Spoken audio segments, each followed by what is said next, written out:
Life journey ಅಂತ ಒಂದು ಸಿನಿಮಾದ ಟ್ರೈಲರ್ ಬಂದಿದೆ.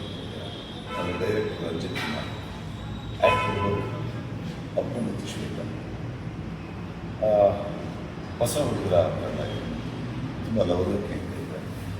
ಸಿಕ್ಕಿರ್ತಕ್ಕಂಥ ಲೊಕೇಶನ್ ಅದ್ಭುತವಾಗಿ ಎಚ್ಚರಿಸಿದೆ. ಆ್ಯಕ್ಟಿಂಗ್ ತುಂಬ ಚೆನ್ನಾಗಿದೆ ಅಂತ ನನಗೆ ಅನಿಸ್ತಾ ಇದೆ. ಇದು YouTube channel, Kadapa films YouTube channel. ಇದರಲ್ಲಿ 10ನೇ ತಾರೀಕು ಜುಲೈ 2026 ಸಂಜೆ 5:37 ರಿಲೀಸ್. ಹೊಸವರಿಗೆ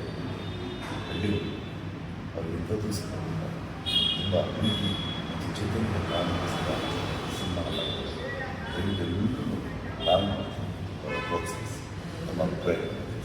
ನಮಸ್ಕಾರ.